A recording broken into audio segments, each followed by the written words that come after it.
Okay here. So we have Tszyu versus Sebastian Fundora. This is coming up this weekend. And here's my prediction, okay? And to tell the tape, okay, how I see this fight going. All right. Now we have Sebastian Fundora, he's coming in at 6'5.5", basically 6'6", like they say. He has an 80-inch reach. His record is 20 wins, 1 loss, 1 draw with 13 knockouts. All right, pretty impressive. All right, a little. Then we have Tszyu, who's coming in at 5'8.5", basically 5'9", with a 70.5-inch reach. Okay, his record is 24, no loss, no draw, with 17 knockouts. Okay, now looking at this fight here, all right, Sebastian Fundora is the underdog. We all know. The bookies got him as the underdog, and they have every right to have him as an underdog because he did lose his last fight by knockout. And if you know, like I know, whenever a fighter loses a fight, especially by knockout, his next fight will be, something like a softie. You know what I'm saying? He's going up against Tszyu. Okay, Tszyu is no softie. Okay, so this is why the bookies, is looking at this as, Tszyu as, the winner, the top dog here. Okay, now there's a lot of people that's pulling for Sebastian Fundora, because of his height and everything. But how the old biblical days go and everything. But listen, this is boxing. These guys ain't slinging rocks, okay? They're using their hands. However, it depends on how Sebastian Fundora come into this fight, okay? Is he going to fight scared, or is he going to fight cautious? Would he, come in, keep his distance, use his jab as a measuring tool? When Tszyu come in, he'll just fire off his his power hand and whatnot, or will he just walk up in there and fight like a short fighter and whatnot? Who knows? But I'm going with Tszyu in this fight, with Tszyu having the most knockouts, and like I said, he's no pushover. Okay, he's no softie. He is going to, put the pressure on his much taller opponent. However, this is the catch to it.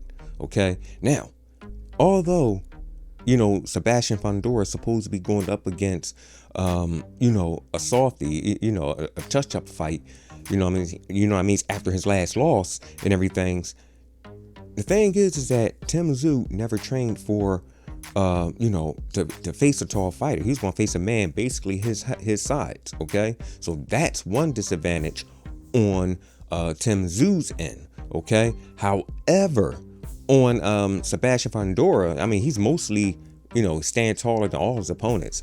So who knows, his opponent he was going to face was probably around Tszyu's height. So that's advantage for him. Okay, that's his advantage. So yeah, but the bookies ain't looking at it that way. No, I'm not looking at it that way. Tszyu, he do got the power. He will put the pressure on, Sebastian Fundora. He probably, move in and weave, throw hard shots to the body, break him down, and, attack that chin. Because, look, his chin has already been cracked. He's been down before, okay? And then he's been knocked out, okay, in his last fight. Okay, so yeah, this is basically a win in my eyes for Tszyu. And you know what's so crazy? I had Tszyu winning his fight with Keith Thurman. Okay, and now that Keith Thurman is out, now I don't know. This is like a test to see if he really is the real deal.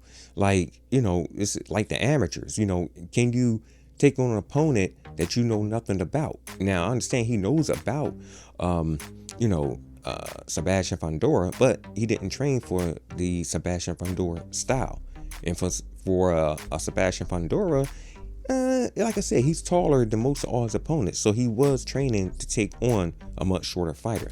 But that much shorter fighter isn't as wasn't a really aggressive as a Tszyu was or is, okay? And I seriously doubt if he's hitting hard as Tszyu, okay? The guy he was going to take on was a softie, a touch-up fight, to get his confidence back, you know what I'm saying? So, wow, man, can't wait to Saturday night, see this fight. Some people say the pay-per-view ain't worth it. Hey, hell, I don't care. It's boxing. I love me some boxing. So, anyways, that's going to be my take on this. Sebastian Fundora, Tszyu for the win.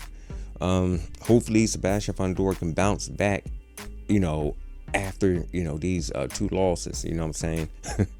Because, it's crazy. Like, you don't put a fighter in the ring with a killer after he lost by knockout in his last fight. That was like if, Mike Tyson got knocked out by James Buster Douglas, and his next fight they threw him in the ring with Evander Holyfield. Nah, they just don't do that. Or like if Wilder got knocked out in his last fight his last knockout fight against Fury, and then his next fight they put him in the ring with Joshua. Wouldn't have been fair, right? But hey, this fight was done on short notice, so hey, I guess that's the way they're looking at it. But anyways, that's my take on this. This is CMD Boxing Reports, and I catch you guys on the next one.